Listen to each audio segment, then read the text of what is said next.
Mateo 5, 17 al 20, dice así la escritura: no penséis que he venido para abrogar la ley o los profetas. No he venido para abrogar, sino para cumplir. Porque de cierto os digo que hasta que pasen el cielo y la tierra, ni una jota ni una tilde pasará de la ley hasta que todo se haya cumplido. De manera que cualquiera que quebrante uno de estos mandamientos muy pequeños y así enseñe a los hombres, muy pequeño será llamado en el reino de los cielos. Mas cualquiera que los haga y los enseñe, este será llamado grande en el reino de los cielos. Porque os digo que si vuestra justicia no fuere mayor que la de los escribas y fariseos, no entraréis en el reino de los cielos. El Señor Jesucristo introduce el tema de la ley y su aplicación práctica. Ha de dar algunos ejemplos de los cuales vamos a hablar en semanas posteriores. Sin embargo, hoy nos vamos a enfocar en este texto, que es una introducción a los siguientes temas. En esta introducción, el Señor Jesús está haciendo una especie de defensa o una posible respuesta a un seguro reclamo de los grupos religiosos de aquel tiempo. Jesús estaba rodeado de toda especie de persona y toda especie de pensamiento como el día de hoy. Pero el más fuerte no nada más era aquel grupo, aquella forma de pensamiento liberal, libertino, ajeno a Dios y malo, perverso, sino también el pensamiento religioso. También es malo. Y hoy vamos a ver por qué. Había grupos religiosos. Aquí la Escritura nos menciona los escribas y los fariseos. Era un grupo muy bien preparado en la ley de Dios, en las Escrituras, en su interpretación. Los escribas eran aquellos que sabían leer, escribir, podían transcribir todos los textos, estudiarlos y darles una interpretación. Eran llamados intérpretes de la ley. Los fariseos eran un grupo religioso que se consideraba como que un grupo de piadosos que habían logrado cumplir la ley a más no poder. Era gente posiblemente admirada por muchos, aunque rechazada por todos aquellos que no podían satisfacer las demandas que ellos aparentemente cumplían. Sin embargo, Jesús viene a traer una revolución a todos estos grupos, y por eso hace una introducción, haciendo una respuesta al reclamo de estos grupos que seguramente tuvo Jesús, y ahorita voy a hablar de ello. En esta introducción, aunque es una introducción, es una profunda enseñanza de su carácter, de su obra y la expectativa que Él tiene de cada uno de los creyentes, de cada uno de los que siguen a Cristo. Por eso hoy vamos a aprender de esto. Hoy explicaremos por qué decimos que es una respuesta a los religiosos de su tiempo, a la gente de su tiempo. Les voy a explicar cuál es la relación que Cristo tiene con la ley, su carácter, su obra. Y por último, le voy a explicar la relación que el creyente tiene con la ley, porque es una pregunta que posiblemente usted se ha hecho o que muchos religiosos se han hecho, y a veces parece que no tenemos una respuesta clara. Sin embargo, Jesús nos lo explica aquí. Así que acompáñenme a estudiar este texto. Número 1, ¿cuál es la respuesta de Cristo a los religiosos y a la gente de su tiempo? En realidad, desde el mismo comienzo de su ministerio, la gente se había asombrado de la autoridad de Jesús. Por consiguiente, era natural que muchos se preguntaban cuál era la relación que tenía la autoridad de Jesús y la autoridad de la ley de Moisés. Para la gente de aquel tiempo, quienes tenían autoridad de explicarles la ley y ser maestros de la ley, eran los escribas, eran los fariseos, era el grupo sacerdotal de aquel tiempo. Conocían la ley de Moisés y era la máxima autoridad para el pueblo de Israel. Sin embargo, el Señor Jesús llegó con una autoridad irresistible, una autoridad muy fuerte, y esta autoridad vino a causarles un conflicto a la gente de aquel tiempo. Acompáñeme al libro de Marcos, capítulo 1, versículos 21 al 27, que nos ejemplifica lo que les estoy diciendo.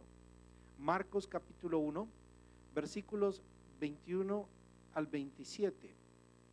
Aquí vamos a ver a Jesús en acción, no confrontando la ley, sino trayendo una poderosa autoridad del mismo cielo. Dice el versículo 21 de Marcos 1: y entraron en Capernaum, y los días de reposo, entrando en la sinagoga, enseñaba. Y se admiraban de su doctrina, porque les enseñaba como quien tiene autoridad y no como los escribas. Qué interesante, los escribas eran las autoridades de aquel tiempo para expresar la ley, pero había algo en Jesús que hacía que la gente dijera: estos no tienen autoridad, este sí. Sigamos en el versículo 25. Pero había en la sinagoga de ellos un hombre con espíritu inmundo, que dio voces diciendo: ah, ¿qué tienes con nosotros, Jesús Nazareno? ¿Has venido para destruirnos? Sé quién eres, el Santo de Dios. Pero Jesús le reprendió diciendo: cállate y sal de él. Y el espíritu inmundo, sacudiéndole con violencia y clamando a gran voz, salió de él. Y todos se asombraron de tal manera que discutían entre sí diciendo: ¿qué es esto? ¿Qué nueva doctrina es esta que con autoridad manda aún a los espíritus inmundos y le obedecen? Autoridad. Primeramente dijeron: ¿quién es este que con esta autoridad habla? Porque este habla, él enseña, no como los escribas, él enseña como quien tiene autoridad. Y no se quedó Jesús con demostrarle con sus enseñanzas la autoridad que tenía, sino además les dio una señal, un endemoniado. Y le habla con autoridad al demonio, y el demonio se va. La gente se queda sorprendida que si no era suficiente prueba la autoridad que traía la palabra del Señor, les sabía demostrar cuál era la autoridad que tenía él en el mundo espiritual. Y la gente se quedó asombrada. La gente entonces se preguntaría: ¿cuál es la autoridad que tiene él? ¿Quién es este? ¿Quién es este? ¿Será que viene este a confrontar la ley de Moisés? Porque este tiene autoridad. ¿Vendrá a quitar la ley de Moisés? Y ellos mencionan aquí algo: ¿qué nueva doctrina es esta? ¿Qué veían en él? Una nueva doctrina. Ellos decían: ¿en qué doctrina estaban fundamentados? ¿En qué enseñanza estaban fundamentados? En la ley de Moisés. Y entonces comparan la ley de Moisés, los escribas que solamente interpretaban la ley de Moisés y que no echaban fuera ningún demonio, y encuentran a un Jesús que viene a hablarles con autoridad y que echa fuera demonios. ¿Qué nueva doctrina es esta? Así que hay una palabra que se expresa fuertemente aquí: autoridad. En el pasaje que leímos al principio, si usted se regresa ahí, hay una palabra más que quiero resaltarle. Capítulo 5 de Mateo. Y se encuentra en el versículo 18. Y usted la va a ver repetida en muchos versículos más. Es una palabra famosa, una palabra repetitiva en los labios de Jesús. Versículo 18, ponga su atención en la primera frase: porque de cierto, ahí me voy a quedar, porque de cierto te digo, porque de cierto te digo. La palabra cierto viene del original griego amén. Amén. Jesús está diciendo: amén, te digo. Y nadie podía hablar así. Cuando el Señor Jesús dice amén te digo, es que te está diciendo: tengo toda la autoridad del cielo y del universo para decirte lo que te voy a decir. O sea que nosotros cuando leemos la escritura podemos ver que Jesús decía: de cierto te digo. Yo recuerdo cuando era niño y veía las películas mexicanas de la crucifixión de Jesús. Recuerdo a los personajes diciendo, a Jesús hablando: de cierto te digo. Y uno se acostumbra a ese de cierto te digo. Y lo leemos, de cierto te digo. Pero hoy quiero que aprenda algo. Eso es algo poderoso. Que ni en ninguna película se puede ver lo que verdaderamente Jesús expresaba y por qué veía a la gente cuando Él decía, de veras te digo. En serio te digo. Es como si usted hablara de computadoras. Voy a usar este ejemplo. Y usted sabe de computadoras, de hardware, de equipo allá adentro, de microprocesadores. ¿Alguien sabe aquí de microprocesadores? Y usted llega con una persona de la NASA y le dice, mira, la verdad es de que el problema que tienes es tu microprocesador. ¿Qué va a hacer esa persona? ¿Qué te pasa? Yo soy el que sé. Pero cuando llega aquella persona, un ingeniero que diseñó un microprocesador, ese sí, cuando le dice, en verdad tu problema es el procesador, ¿qué va a hacer usted? Le va a creer, porque ese sí tiene la autoridad y el conocimiento para decir de qué se trata el problema. Por eso los fariseos no tenían autoridad para señalar el problema. Solamente usaban la palabra, la ley, que era la que señalaba el problema del hombre, que era su pecado. Pero Jesús traía un poder que hacía mirar el pecado y aplicar la ley de una manera extraordinaria, con sus actos y con sus palabras. Y la palabra, cuando decía, de cierto te digo, él no hablaba como un escriba. La ley dice así, tenemos que someternos a ella. El Señor Jesús decía, así es. Por eso dice la Escritura más adelante, Él es el amén. En Él está el amén. Señor Jesús dice que tu sí sea sí, que tu amén sea amén. Es decir, que debe tener autoridad con lo que hablas. Lo que hablas debe tener autoridad. Y Él cuando habla con autoridad. Esa es la palabra clave. Él hablaba con una palabra de gobierno. Él trajo aquí trae una palabra de gobierno. La palabra amén, de cierto te digo, es una palabra de gobierno. Él gobierna, Él tiene autoridad. El que tiene autoridad tiene gobierno, o el que gobierna tiene autoridad. Por eso Jesús que gobierna, que tiene autoridad, es el único que nos puede decir amén. De cierto te digo que esto debe ser así.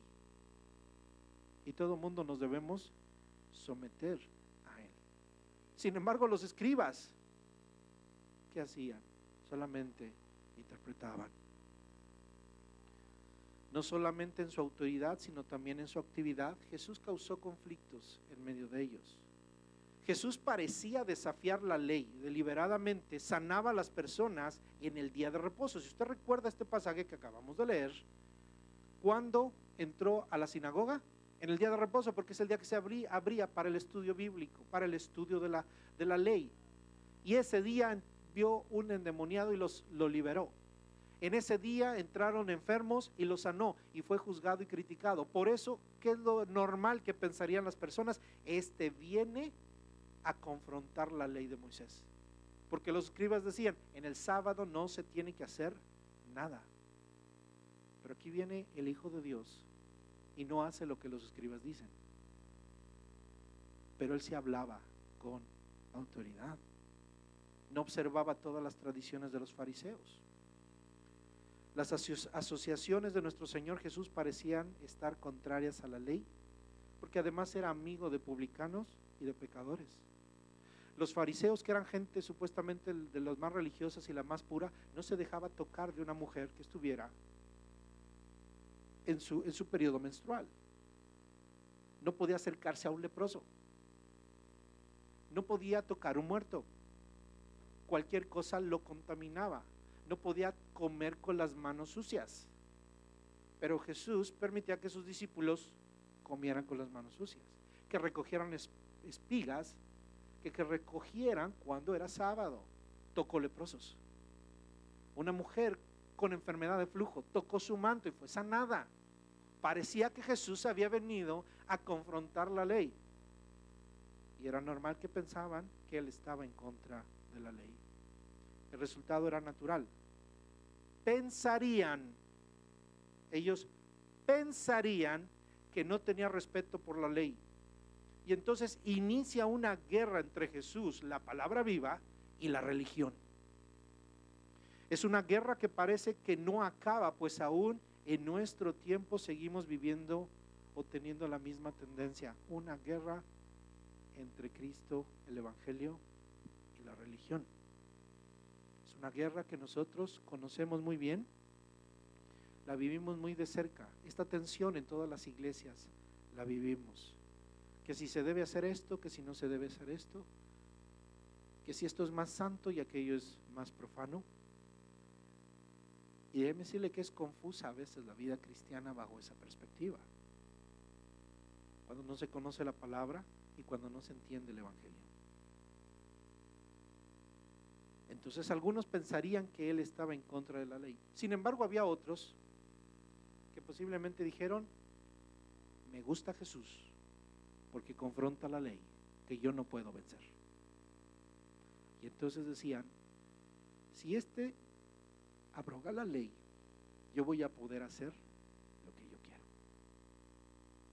Déjenme traerlo al tiempo de actual.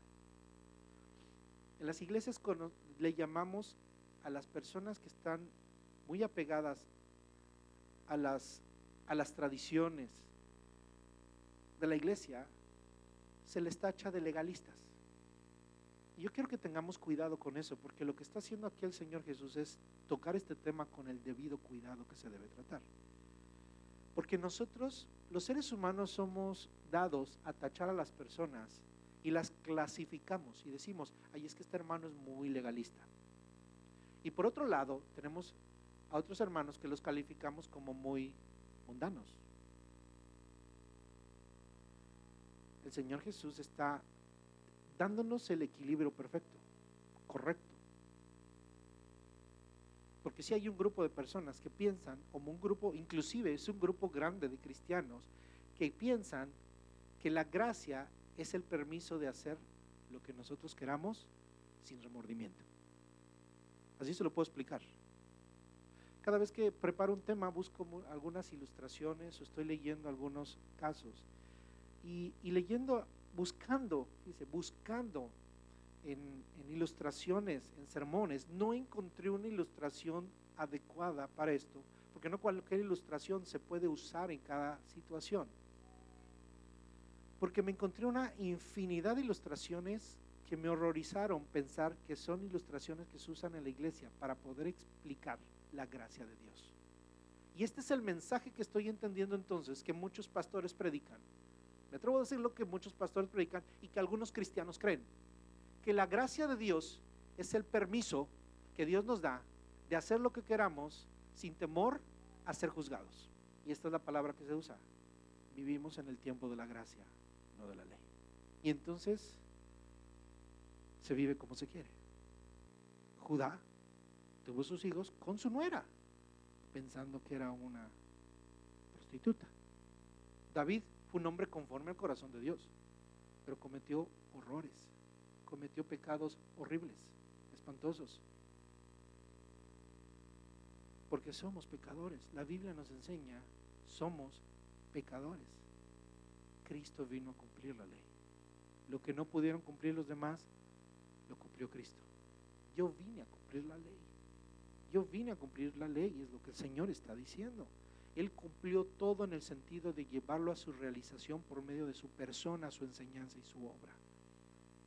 La Biblia dice que Él vivió como nosotros, en carne como nosotros, pero sin pecado, es decir, no transgredió ley alguna. Jesús no transgredió la ley. Para los fariseos la transgredía. ¿Por qué comes con pecadores, con publicanos? Jesús nunca transgredió esa ley, no la transgredió. Él vino a darle el verdadero significado. La segunda es la profecía de predicción. Gran parte del Antiguo Testamento anticipa los días del Mesías y lo predicen en la palabra o lo prefiguran en tipo, pero solo eran un anticipado. Jesús viene a cumplir todas esas profecías. Por eso desde los primeros versículos del Evangelio de Marcos, que es el evangelio seguramente más antiguo, en el versículo 15, Jesús viene y dice: se ha cumplido el tiempo. Juan el Bautista viene a predicar el cumplimiento de un tiempo. El libro de Mateo siempre va a decir: para que se cumpla la escritura que dijo. Y todo lo que hizo Jesús y todo lo que representaba a Jesús era cumplimiento de la ley. Por eso Jesús dijo, él tenía la autoridad de decir: yo no he venido a abrogar la ley. De hecho, si no fuera por mí no se cumpliría. Cuando él se refiere a la ley, no nada más se refiere a los mandamientos, se está refiriendo a también la profecía. Y número 3, los preceptos éticos o la ley moral de Dios. A menudo se entendieron mal y aún más a menudo se desobedecieron. Sin embargo, Jesús los cumplió. En primer término, obedeciéndolos, porque él había nacido bajo la ley. Recuerde, Jesús fue un judío que cumplió toda la ley. E inclusive cuando fue bautizado, a Juan el Bautista le dijo: es necesario que cumplamos toda justicia. Sinónimo, es necesario que cumplamos toda la ley. El propósito y lo que está escrito de mí, es necesario que hagamos esto. Juan el Bautista le decía: yo debería ser bautizado por ti, tú vienes a mí. Jesús le dijo: yo he venido a cumplir, yo no he venido a abrogar, yo he venido a cumplir. Él es el cumplimiento de la ley. Él viene a cumplir con lo que es justo. De principio a fin, ni aun el más pequeño de los principios, puntos o mandamientos ha de faltar. En Cristo, el Antiguo Testamento tiene cumplimiento y significado. Por eso Jesús les dice, versículo 18, dice: de cierto os digo que hasta que pase el cielo y la tierra, ni una jota, ni una tilde pasará de la ley hasta que todo se haya cumplido. Déjeme explicarle lo de la jota y lo de la tilde. Para usted, ¿qué es una jota? Es una letra. Para nuestro español no tiene mucho sentido, porque en el español una jota es con la que se escribe Jesús, ¿verdad? Y una tilde, ¿sabe lo que es una tilde? ¿No? Para nosotros ni es un acento, sino es una, en el español es lo que se le pone a la ñ. La ñ tiene una tilde, esa es una tilde, ¿no? La ñ. Pero no se está refiriendo a la J ni a la ñ española. Tenemos que ir al original. Y se está refiriendo, la J en el griego era la letra más pequeña, si lo traducen, pero se refería posiblemente a la letra más pequeña del alfabeto hebreo. Tenían tamaño las letras, y la letra más pequeñita era lo que se tradujeron aquí como la J. Y la tilde era un símbolo que se le ponía a todas las letras del alfabeto hebreo que les daban un sonido diferente, que hacía que cada letra sonara diferente. Yo no sé cómo sonaba el hebreo, yo no sé cómo sean esas letras, pero por decirle un ejemplo, no es solamente dar un ejemplo de qué estoy hablando. Haz de cuenta que si, como a la ñ, la tilde es lo que hace. Cuando no tiene la tilde, la n, ¿cómo suena? N. Pero si le pone una tilde, ¿cómo suena? Ñ. No es lo mismo decir nino que decir niño. Entonces Jesús dice, aun esos pequeños detalles que parecen que son insignificantes, ninguno de ellos va a pasar de la ley. Cada punto, cada símbolo, cada cosa de la ley, aun de las más pequeñas, ¿sí?, tienen que cumplirse. Y quiere decir que Cristo cumplió hasta los más mínimos mandamientos o principios de la ley. Amén. Y entonces resolvamos un misterio. ¿Cuál es la relación del creyente con la ley? La relación de Cristo con la ley es estrecha. Él vino a cumplir la ley y vino a justificarnos ante la ley, para que la ley no nos mate, sino que por medio de la ley somos justificados. Por la ley Él fue juzgado, y por la ley Él fue condenado, y por la ley Él murió por nosotros. Nuestra salvación no fue gratis, nuestra salvación fue pagada. Alguien la pagó, fue Cristo. Con justicia se entregó en la cruz del Calvario, habiendo sido juzgado injustamente con la ley del hombre, pero justamente con la ley de Dios. La justicia de Dios fue sobre él, porque justamente el pecador debía padecer, pero por amor, el justo por los injustos. Por eso es que Cristo es nuestra justicia. El sacrificio de Cristo es un sacrificio que se llama sustitutorio, que nos sustituye para pagar el precio por nuestros pecados. La relación del creyente y la ley, entonces, debemos aclarar cuál es nuestra relación ahora con la ley. Debemos entender, número uno, que nosotros no podemos cumplir la ley. Me parece que muchos cristianos no han desarrollado una relación sana con la ley de Dios. Y esto es muy humano, porque los humanos no podemos obedecerla, somos pecadores. Hay dos cosas que hacemos con la ley: huimos de ella, aunque nos condene. Los hombres pecadores que no quieren aceptar a Cristo, no quieren hacer nada, simplemente huyen de la ley, la evaden, porque no pueden hacer nada con ella, pero ella los va a condenar. Pero por otro lado, muchos de nosotros tratamos con nuestras fuerzas cumplirlas, y entonces nos conformamos con esquemas externos y nos tornamos legalistas. Dos extremos: aquel que huye de la ley y aquel que se hace a la ley para tratar de agradar a Dios. Yo quiero preguntarle, ¿cómo es su cristianismo? ¿Su cristianismo gira en torno a un esfuerzo humano de agradar a Dios? Le tengo una noticia: es imposible. Hay una palabra que dice, porque sin fe es imposible agradar a Dios, aunque se esfuerce por hacer cosas. Es muy fácil decirle a un pastor, a una persona religiosa: dime qué hacer. Pero la respuesta, y es válido decirle, la respuesta de un predicador del evangelio, de un evangelista, es: cree en Cristo y serás salvo tú y toda tu casa.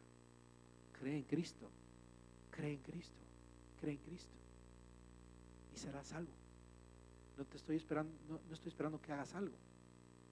Imagínese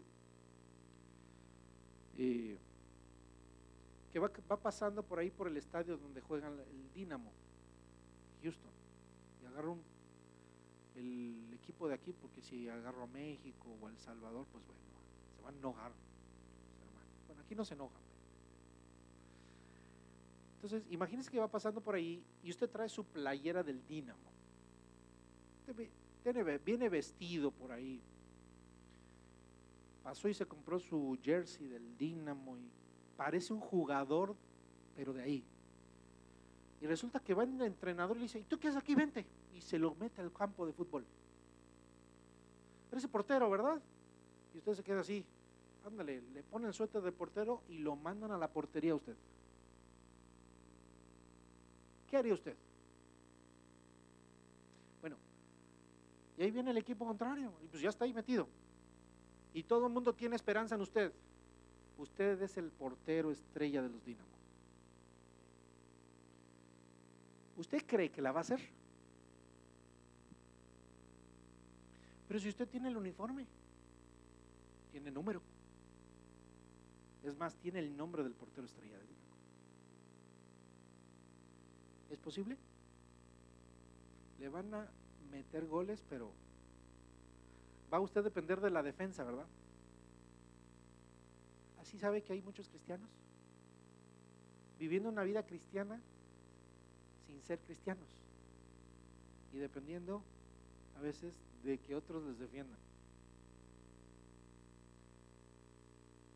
Cuando nosotros tratamos de, por medio del esfuerzo humano, vencer la ley nos va a meter muchos goles. El pecado nos va a meter muchos goles y vamos a estar agujerados todo el tiempo. Nuestra portería va a estar agujerada. Pero sí tenemos una relación con la ley, entonces se vuelve difícil la situación para nosotros como creyentes. ¿Qué hacemos? Bueno, la respuesta es que necesitamos aprender a depender de Dios. Mire, hay una realidad, no podemos vencer la ley y no podemos cumplir la ley, pero observe esto, Jesús quiere que vivamos la ley. Eso es lo que a mí me causa un poquito de conflicto entender. Dios, o sea, no quieres que sea legalista. Entendamos esto para entrar en contexto. Dios no quiere que seamos legalistas, pero quiere que obedezcamos la ley, su ley. Entonces, yo no voy a obedecer la ley para salvarme, sino voy a obedecer porque Dios hizo algo en mí. Y entonces, si Dios no hizo algo en mí, no voy a poder hacer nada. Si por error yo fuera un futbolista profesional y me agarran y me meten, ahí sí, paro todos los goles. Así es, mi hermano. Si usted es un genuino cristiano, Dios le da la fuerza para cumplir el propósito de Dios para su vida. Y la ley va a cobrar un sentido espiritual y real en su vida. Y el Espíritu Santo le va a dar la gracia de poder aplicar la ley como Cristo la aplicó. Porque los escribas seguían la ley al pie de la letra y Jesús obedecía al espíritu de la ley. Y es lo que vamos a entender. No podemos entender, no vamos a poder entender lo demás si no entendemos esto. Por eso Jesús después va a decir, miren, oíste que fue dicho por los antiguos, esto es lo que dice la ley, ojo por ojo, diente por diente, pero yo les digo. Entonces, usted y yo no vivimos conforme a lo que dijeron los antiguos, nosotros vivimos en base a lo que Cristo dice. Entonces, el que no ha nacido de nuevo no escucha la voz de Dios, pero el que es su oveja oye su voz y le sigue. Entonces, seguir y obedecer la ley de Dios, Jesús lo ejemplifica como ya no vamos a tener una relación con la ley, porque nuestra relación con la ley nos mata. Oiga, cualquiera que, si usted ve a una persona con pistola, le huye. Entonces a la ley le vamos a huir. Pero ¿qué pasa con que cuando estamos cerca de Cristo? Es tener una relación de Cristo como una oveja con su pastor. Así es vivir la ley de Dios. Voy a seguir a Cristo como mi pastor. Yo voy a seguir sus pasos, voy a ser una ovejita. Entonces, fíjese lo que dice el versículo 19. De manera que cualquiera, ¿quién? Cualquiera. Fíjese, la palabra cualquiera hace referencia a nosotros. Primero Jesús habló de sí mismo y dijo, yo no he venido a abrogar la ley, yo he venido a cumplirla. Y ahora les dice, pero cualquiera, ahora sí, ¿a quién le está hablando? A todos, incluyendo a los fariseos y a los escribas, pero de una manera muy particular a nosotros. Entonces, aquí viene la enseñanza para nosotros. Queda claro que Cristo vino a cumplir la ley y solo en Él tiene sentido. Así que nosotros debemos seguir sus pasos y escuchar lo que Él nos dice.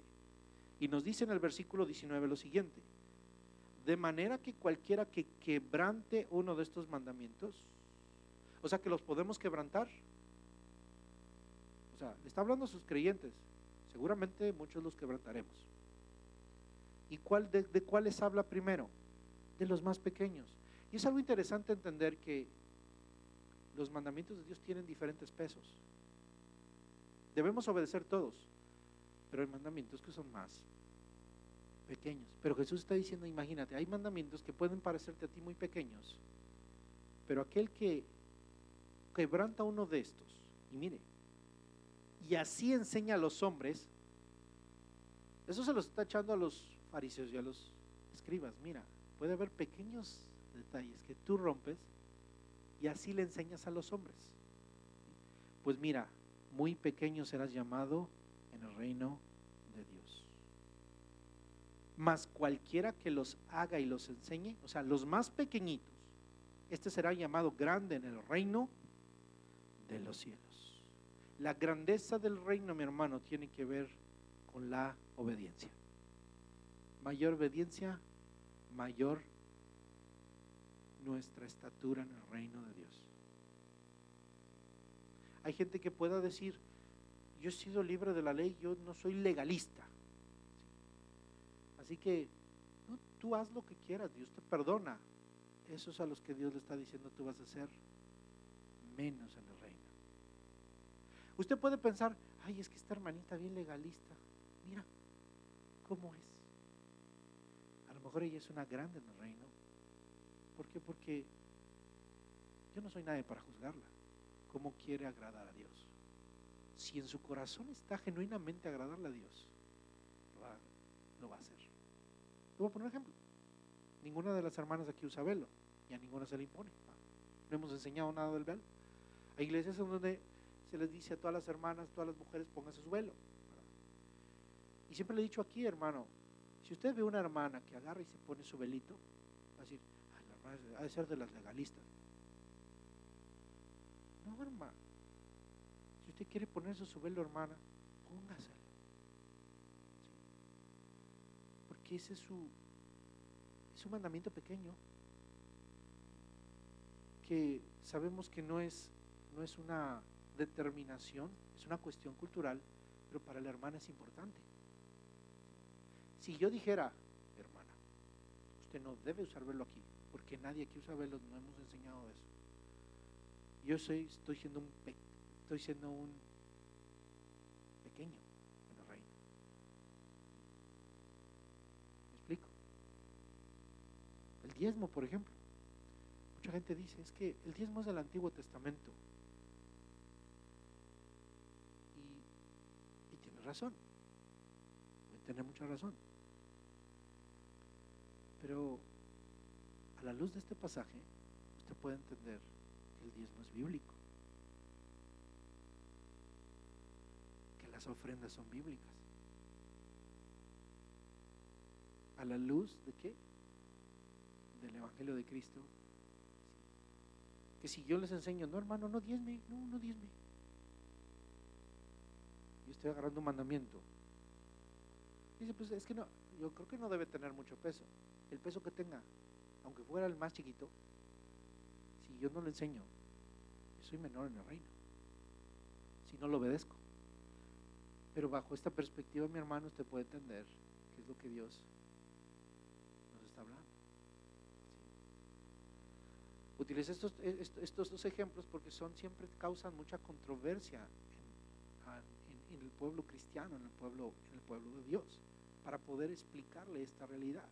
Entonces, en el reino la grandeza le pertenece a aquellos que son fieles en hacer y enseñar toda la ley moral de Dios.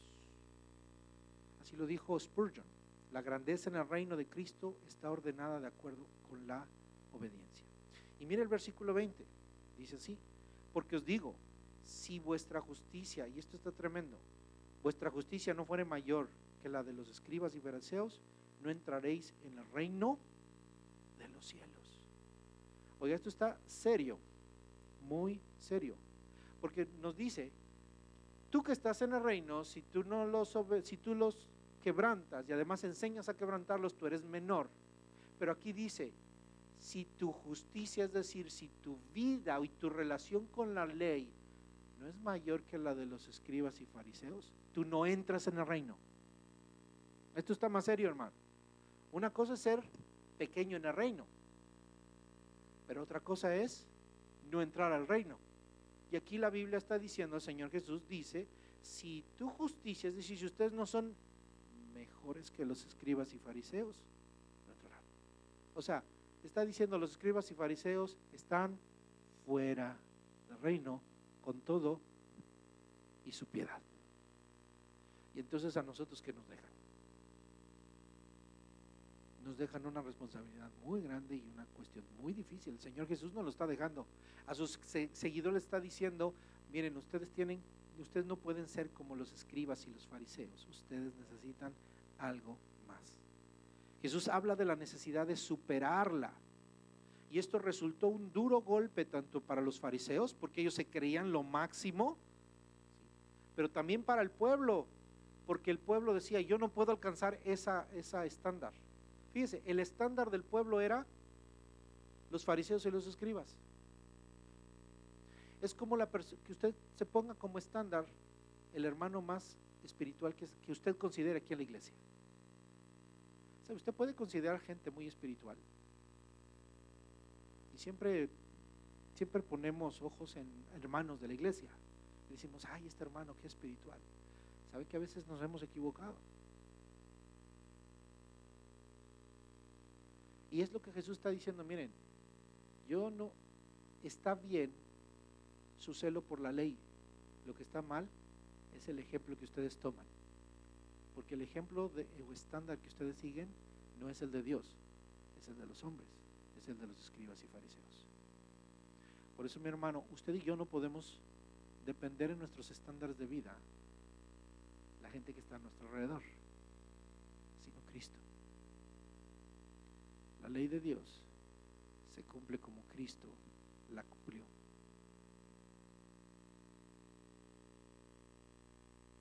Muchas veces nosotros vemos a unos hermanos y decimos, yo no puedo ser como ellos, yo no puedo ser como ellos. Y Jesús no te está exigiendo que seas como ellos, sino que cumplas la ley y seas mejor que ellos. Jesús quiere que seas mejor que los fariseos. La gran diferencia entre los fariseos radica en la justicia exterior y la interior. Los escribas y fariseos se afanaban en lograr la primera, pero Jesús se refería a un cambio en el ser interior que resultara en un cambio entonces exterior.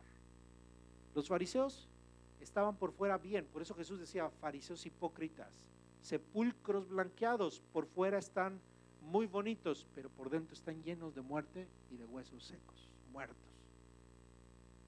Los fariseos tenían toda la imagen de un hombre piadoso y de un hombre que seguía la ley de Dios, pero en el interior no había pasado nada. En el evangelio, mi hermano, es al revés. Dios trabaja en el interior y del interior se expresa en lo exterior.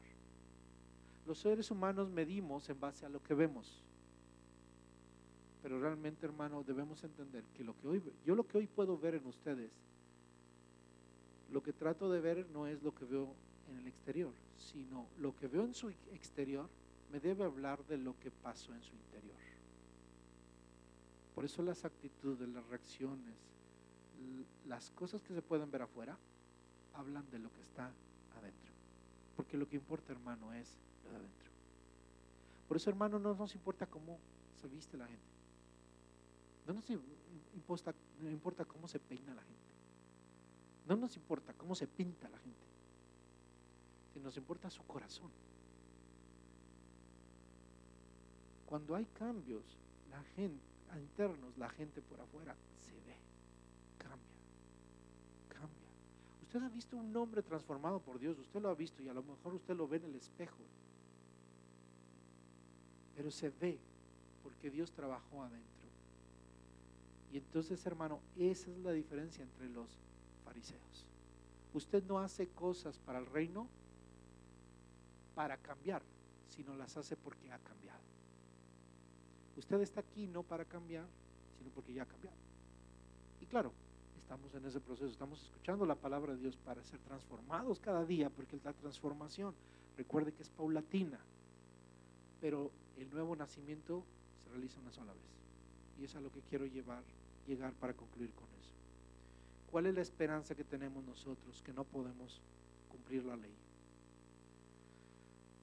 Solamente es posible hacer lo que Cristo dice, de que nuestra justicia sea mayor que la de los fariseos y de los escribas, si es a través del Espíritu Santo en nosotros.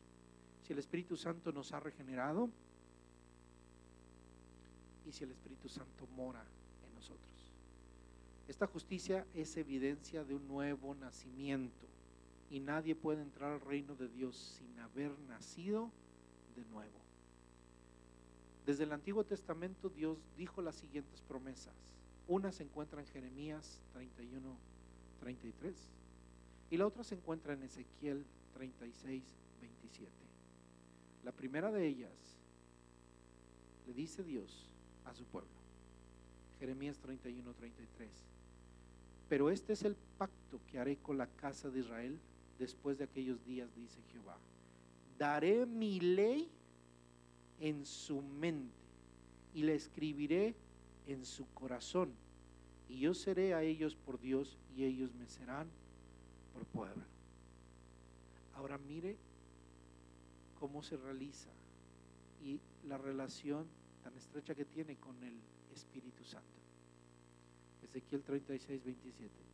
Y pondré dentro de vosotros mi espíritu y haré que andéis en mis estatutos y guardéis mis preceptos y los pongáis por obra. Entonces, dos cosas que promete Dios: las pondré en su mente, las escribiré en su corazón.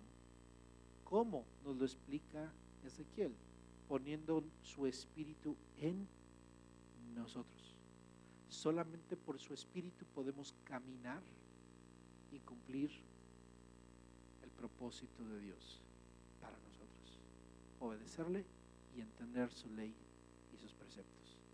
Y entonces podemos decir con el salmista: oh, cuánto amo tu ley. ¿Cómo pudo haberse cumplido toda esa escritura en Cristo si no amaba la ley? ¿Y cómo se puede cumplir en nosotros esa realidad sino a través del Espíritu Santo en nosotros?